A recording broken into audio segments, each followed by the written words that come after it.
Halo, sehubungan banyak teman media yang bertanya terkait pendaftaran merek Citayam Fashion Week ya oleh salah satu badan hukum swasta eh, milik salah satu artis di kelas 41 yang membidangi hiburan, peragaan busana, acara-acara TV dan lain sebagainya.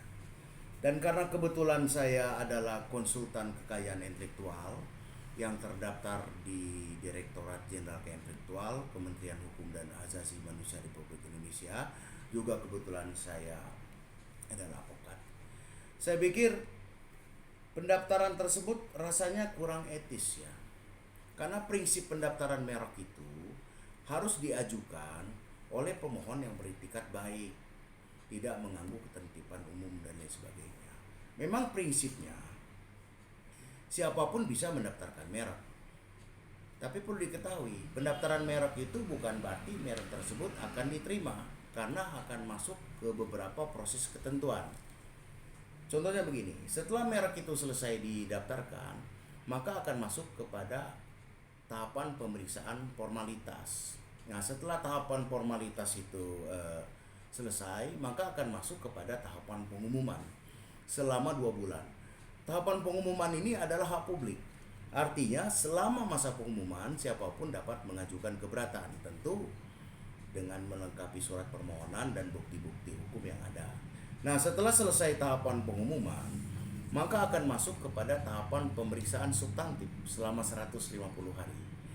Tahapan ini akan dilakukan oleh pejabat fungsional pemeriksaan merek yang berpedoman pada pasal 20 dan pasal 21 Undang-Undang Nomor 20 tahun 2016 tentang merek dan indikasi geografis. Nah, tahapan ini yang menentukan apakah merek ini bisa diterima atau akan ditolak pendaftarannya.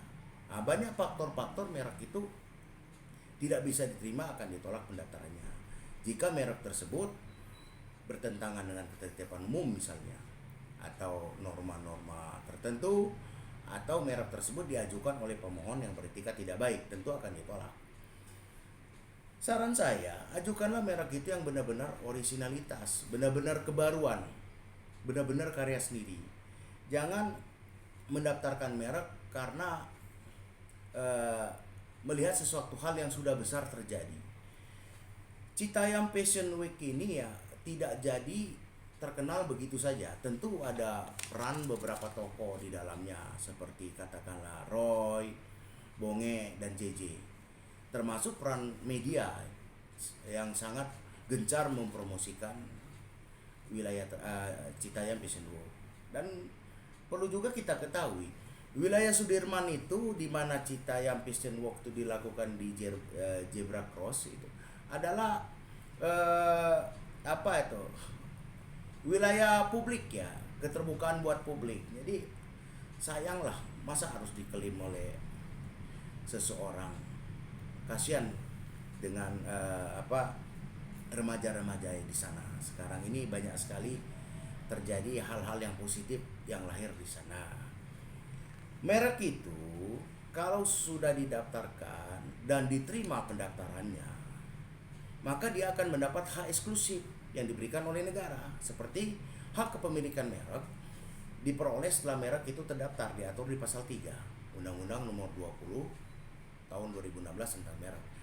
Hak-hak merek itu adalah hak eksklusif yang diberikan oleh negara untuk menggunakan merek tersebut atau melarang orang lain menggunakannya. Bahkan di dalam aturan merek itu ada aturan sanksi pidana. Katakanlah barang siapa menggunakan merek di pasal 100 ya, sama pada keseluruhannya, itu bisa diancam dengan 5 tahun dan denda 2 miliar.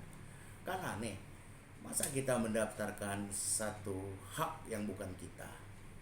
Nah, bagaimana langkah sebaiknya? Jika